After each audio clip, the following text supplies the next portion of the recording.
I talk about this life that you wouldn't understand. Every day it seems like I gotta buy a big can just to deal with the stress. Man, this life's a mess, I must confess. I was born on this dirt that we call the Badlands of Northern Plains. Made a brother with skills not the other rest. I represent the shit, bro. You hit around my head, yo. They say this fucking bitch, but happens when I see. Where do I begin? This reservation life has brought me sin, and it sure did bring me down. Oh man. Un soir de semaine chez Chancey White Plume, dans la réserve indienne de Pine Ridge. C'est là qu'il vit avec femme et enfants, dans cette pièce sans fenêtre au sous-sol d'une maison. Chancey est un Sioux Lakota. Il rappe le quotidien de la réserve, la pauvreté, l'isolement, l'alcool. Regarde ma fille, mon bébé, c'est ma petite dernière. Il faut bien que je la nourrisse. Alors tu sais quoi? S'ils ne veulent pas me donner un boulot, ici à Pine Ridge, eh bien moi je vais faire du trafic. Je vais vendre de l'herbe, je vais vendre de la cocaïne ou des faux papiers. Je vais faire n'importe quoi pour faire de l'argent. Parce que tu sais quoi? Il n'y a pas de boulot pour nous, ici en ville. Une soirée presque ordinaire, chez les Indiens Lakota. Tu vois, si c'était un vrai flingue, sa place serait là, sur ma tête. Alors voilà, j'ai cette bière d'un côté et ce flingue de l'autre. Qu'est-ce que je dois faire? Bienvenue dans les Badlands. Les mauvaises terres, en territoire Sioux. À la fin du 19e siècle, après 15 ans de guérilla, l'armée fédérale finit par céder aux tribus indiennes un vaste territoire. Pine Ridge devient ainsi une des deux plus grandes réserves du pays. Parqués, isolés, les Sioux Lakota ont sombré peu à peu dans la misère.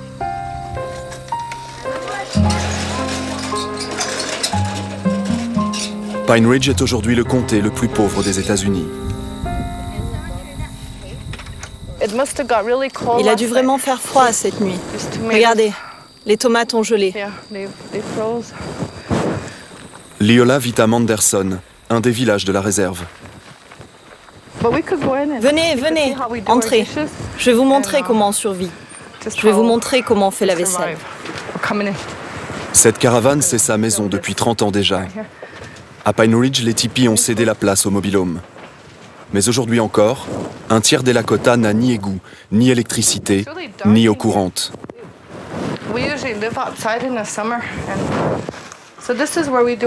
Alors voilà comment on fait la vaisselle. On a 2 bassines, on fait bouillir de l'eau, on rince tout avec cette eau bouillante, on étale tout ici. Et quand c'est fait, on met ça dans les glacières. Là, c'est l'eau sale, on la met là-dedans et après, on la jette dehors. Nous sommes les premiers Américains et on vit dans les pires conditions. Alors on fait du mieux que l'on peut avec les dollars que nous donne l'Amérique. C'est-à-dire rien. C'est pour ça que notre vie est comme ça. Leola a élevé 8 enfants. Certains sont partis chercher du travail hors de la réserve, les autres sont restés. 2 fils, des belles-filles, des petits-enfants, ils sont 10 pour 3 pièces. Le chômage touche 80% de la population de Pine Ridge. Alors Leola se débrouille. On fait un peu d'artisanat et la plupart de mes revenus viennent de là. Ce sont des amis qui me passent des commandes et je fabrique. Ça, c'est ce que j'ai fait récemment.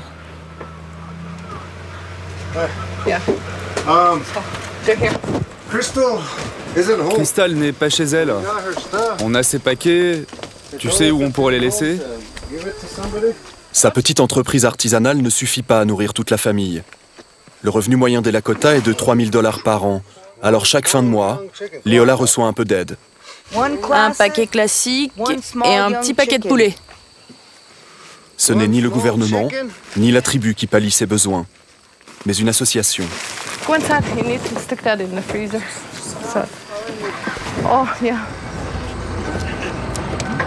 Frank et sa femme sont volontaires. Ils reçoivent eux aussi des colis alimentaires en échange d'un samedi par mois au service de la communauté.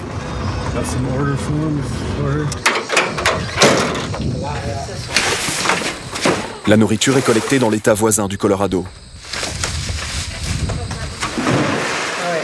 C'est Rosalie Jennings qui coordonne l'opération. Elle est Sioux Lakota, comme tous ici. À leur l'aide de ces généreux mécènes américains, ils l'acceptent mais n'oublient rien de leur histoire. On ne veut pas être pris en pitié. On ne veut pas que les gens soient désolés pour nous. Nous savons qui nous sommes, des Lakota. Nous savons de quoi notre vie est faite et on doit conserver cette assurance. Beaucoup de gens ici, à cause de la drogue ou de l'alcool, n'éduquent plus les jeunes. Quand certains de nos enfants quittent la réserve, à leur retour, ils ont oublié qui ils sont. Ils ont reçu l'éducation des Blancs. L'éducation des Blancs est bonne, mais il faut l'équilibrer avec la nôtre. L'Amérique blanche qui cristallise encore toutes les haines. Les Blancs, leur alcool et leur drogue accusés de faire chaque jour plus de morts chez les Lakota. La réserve est l'endroit aux États-Unis où l'espérance de vie est la plus courte. 48 ans pour les hommes, 52 pour les femmes. Si le crack, la cocaïne ou les méthamphétamines circulent dans les rues de Pine Ridge, c'est l'alcool qui fait le plus de victimes. Pourtant, sur le territoire Lakota, c'est interdit. Amène-toi, Jamie. Espèce d'ivrogne. Ouvre tes yeux. Suis-nous. La loi sur l'alcool n'est pas un souci pour Chancey White Plume et ses acolytes. S'en procurer, rien de plus facile. Tu veux voir la vie de la réserve? Eh ben c'est ça. On va à White Clay. Regarde ces gens-là. Tu vois ces voitures? Ils vont probablement de l'autre côté claquer leur fric, comme nous. Pour boire, il suffit de quitter la réserve, passer de l'autre côté, aux États-Unis. Ça y est, on est à White Clay, Nebraska.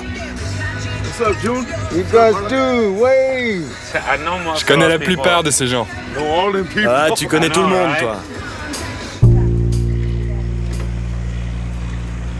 White Clay, un hameau accroché à la frontière qui sépare la réserve de l'État du Nebraska. White Clay, c'est 14 habitants recensés, une dizaine de maisons abandonnées et 4 supérettes qui écoulent plus de 11 000 canettes de bière par jour. Chiffre d'affaires annuel, 4 millions de dollars. Les journées à White Clay sont rythmées par le balai des véhicules qui rentrent et sortent de Pine Ridge. Les Indiens viennent y boire ou faire discrètement le plein des voitures, en bière, le seul alcool en vente sur la frontière.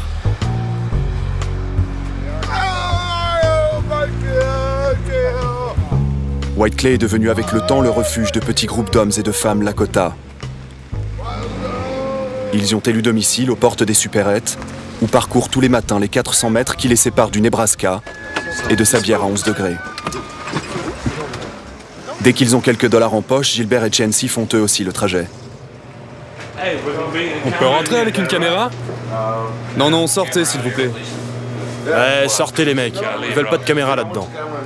Même de ce côté-ci de la frontière, la boisson reste un sujet brûlant. Les commerçants n'aiment pas s'afficher. Ils sont tous blancs et vendent de l'alcool aux Indiens. Chancey et Gilbert connaissent la plupart d'entre eux. Tout le monde à Pine Ridge a un frère, un cousin, un ami alcoolique. Eh frère, ça c'est la seule chaise que j'ai pour m'asseoir à White Clay. J'ai ça aussi, une boîte de pêche. Ces gens ont passé leur vie à White Clay, ils n'ont rien pour se loger. Regarde, elle est là depuis qu'elle a 18 ans. Et j'en ai 37 maintenant. Et tu vois ce type-là, il a passé toute sa vie ici.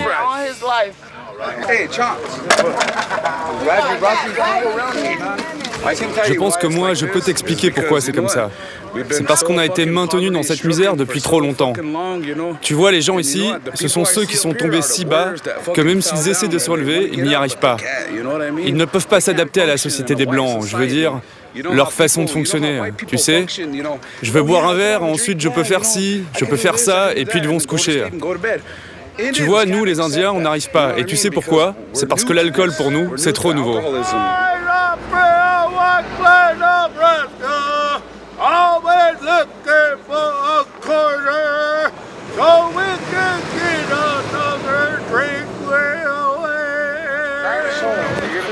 Hey! Gilbert, comment ça se passe avec la police? Ils vous laissent tranquille? Ils s'en foutent?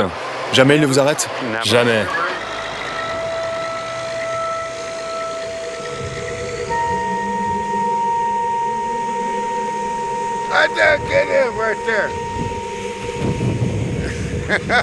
Malgré l'anarchie qui règne à White Clay, la police fédérale ne se déplace pas. Ce sont les policiers de la réserve qui patrouillent et surveillent les leurs. Ça, c'est le territoire du Nebraska. C'est leur juridiction.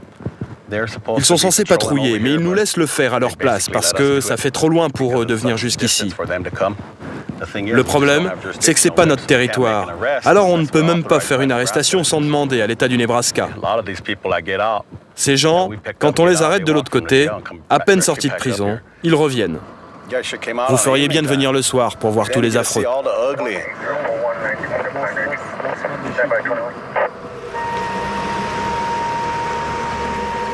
À 20h, les supérettes de White Clay baissent les rideaux. Le problème se déplace alors de l'autre côté, sur la réserve, là où l'alcool est interdit. Une longue nuit commence alors pour Gary Jennings et les policiers de la tribu. Gary, il a recommencé. Allez Gabe, vous pouvez descendre s'il vous plaît? Il était en train de dormir et puis on l'a secoué pour le réveiller. Tout allait bien avant qu'on le réveille. Et elle conduit et elle a bu. C'est faux. Il m'a tiré les cheveux comme ça. Non, je suis pas saoul. Ne mens pas. Si, t'es saoul. Non, je suis pas saoul. Vous arrivez d'où? De l'autre côté. De White Clay? J'avais juste besoin d'un paquet de cigarettes. La routine entre White Clay et Pine Ridge. Il faut que j'aille aux toilettes. Ok, on va voir ce qu'on peut faire. Est-ce qu'elle va faire une déposition? Ça m'étonnerait. Elle le fait jamais. Il est sobre pendant quelques jours et puis il y retourne. Dès qu'il est saoul, il devient méchant avec elle et il la frappe.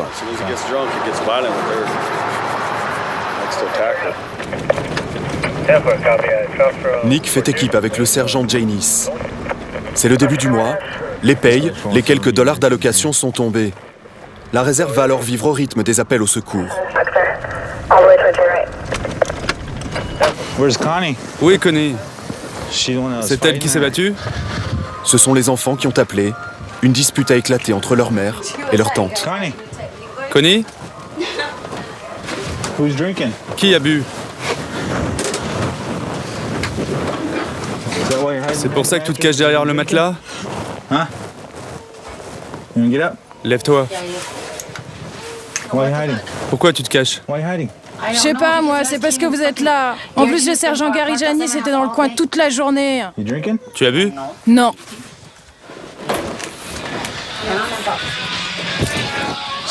Arrête. Laisse-moi remonter mon pantalon, espèce d'animal. Qu'est-ce que j'ai fait de si mal? Tu as bu. Va te faire foutre, j'habite ici. C'est pas pour ça que tu as le droit de boire. N'est-ce pas? Et toi, qu'est-ce que tu fais chez toi?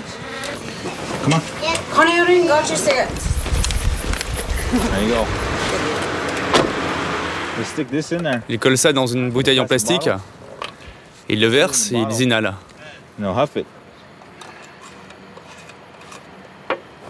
C'est fort.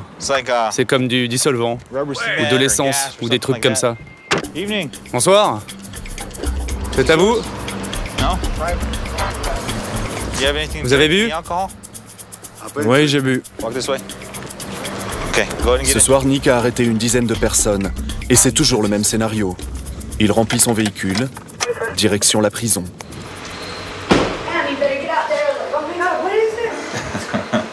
Mais ce mec est gentil. Non, il est très dangereux. Dans 8 heures, cet homme sera de nouveau dans la rue. Il ne paiera pas les 35 $ d'amende et sera certainement de retour en prison dans quelques jours. Beaucoup de gens pensent que ce serait une bonne solution de légaliser l'alcool. Qu'est-ce que vous en pensez, vous? Du bien et du mal. De toute façon, les gens ramènent de l'alcool ici. Alors si on légalisait, au moins, ça ferait de l'argent pour la réserve. Mais d'un autre côté, si on légalise, les choses vont empirer. Beaucoup de gens meurent de maladies liées à l'alcool. L'ironie, c'est que personne ne travaille vraiment. Mais pour acheter la drogue et l'alcool, ils trouvent de l'argent. Pas d'emploi, pas d'industrie, une économie en lambeaux, l'avenir du peuple Lakota semble scellé. Pourtant, à Pine Ridge, certains ont réussi. Ils sont un peu plus d'une centaine, des fermiers, des éleveurs, à vivre de cette terre que l'on dit mauvaise.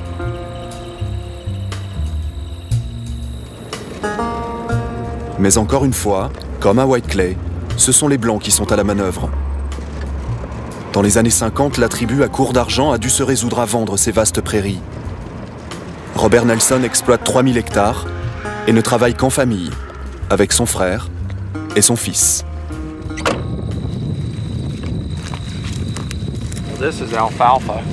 Ça, c'est de la luzerne, mais on cultive beaucoup de blé, du maïs et des tournesols aussi. Comment c'était il y a 50 ans?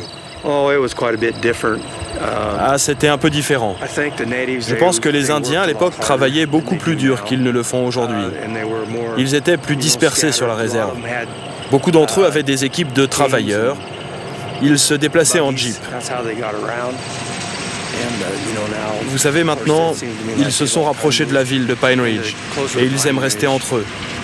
Avant, on les embauchait pour ramasser les foins ou pour réparer des clôtures. Mais maintenant, c'est très difficile d'en trouver pour faire ça. Ils ne sont plus beaucoup à vouloir faire ce genre de travaux. Dépossédés de ces meilleures terres, la tribu ne vend plus aux Blancs. Désormais, les Indiens louent leurs prairies. Robert ne possède que la moitié de son exploitation. Il a été lui aussi obligé de se plier à la règle, malgré l'immense territoire qu'il reste à conquérir. Si vous allez un peu plus loin vers le nord, dans le comté de Shannon, il n'y a aucune terre exploitée par là-bas. Ici, c'est une petite vallée et c'est cultivé. Un peu plus vers l'est, il y a encore des terres. Ce ne sont que des prairies. C'est très peu. Je dirais qu'il n'y a qu'1 ou 2% des terres qui sont exploitées. C'est vraiment pas grand-chose. Comment voyez-vous l'avenir de la réserve? Vous savez, ils n'ont plus vraiment l'esprit au travail. Les plus jeunes me semblent de plus en plus rebelles. C'est pas bien brillant, vous savez. J'espère vraiment me tromper, mais c'est mon sentiment.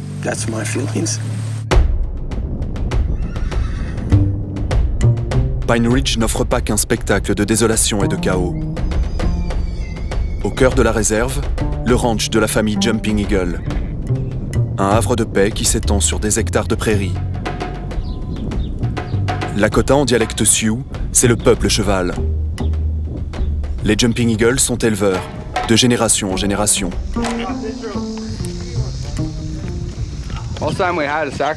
On doit sacrifier souvent un de nos meilleurs chevaux. On le vend. Ça rapporte, mais pas assez. Ça nous aide pendant quelques mois. Ce qui nous rapporte le plus, c'est quand on dresse des chevaux pour les autres. On fait à peu près $200 avec ça. Alors on donne ça à papa, à Bill. Avec cet argent, il règle les factures et achète la nourriture pour tous les enfants. Et des enfants, il y en a beaucoup. Le ranch est connu de toute la région pour ses chevaux, mais pas seulement. Respectueux de la tradition Lakota, le clan Jumping Eagle partage avec ceux qui n'ont rien. Napoléon est arrivé il y a 2 ans, après une vie d'errance. Je n'ai pas vécu toute ma vie ici sur la réserve. J'ai grandi tout seul. Ma mère, elle vit quelque part, ailleurs. Et mon père, je sais pas. J'ai été adopté ici. Je vis là, j'élève mes propres chevaux. J'en ai 5 maintenant. Ils courent un peu partout par là, et ce petit cheval que vous avez vu, c'est le mien aussi. C'est un nouveau départ alors? Oui, c'est un bon début.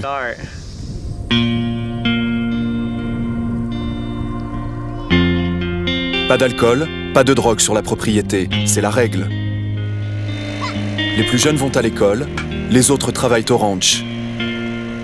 C'est Donna, la mère, qui fait la loi et veille sur la tribu. Celui-là, c'est mon plus jeune fils, Frank. Il aide le petit à fabriquer son costume de danse traditionnel. Lui, c'est Roger, le moins sage de mes fils. Voici ma fille, Irène. Le salon, les chambres, le sous-sol, toutes les pièces de la maison sont habitées. Donna a eu 15 enfants et en élève aujourd'hui une trentaine, sans faire de différence. Ce sont 16 enfants. Où sont les enfants? Il y a JB là. Lui, c'est JB. C'est un des garçons qui vit ici de temps en temps. Voilà un autre des garçons qui va et qui vient, lui aussi, c'est Napoléon, mais vous le connaissez déjà. Et lui, c'est... Lenny. Lenny. Et les petits, ils sont passés où? Ils sont partis. Ils sont tous dehors. Chez Donna, les enfants sont libres d'aller et venir. Mais aujourd'hui, elle a convoqué toute la famille. Ce week-end, c'est le powwow de la communauté. Cette cérémonie, ils la préparent depuis des mois. Tous leurs enfants sont élevés dans le respect des traditions Lakota. Une façon pour Donna et son mari de leur rendre leur fierté, de leur rappeler qui ils sont.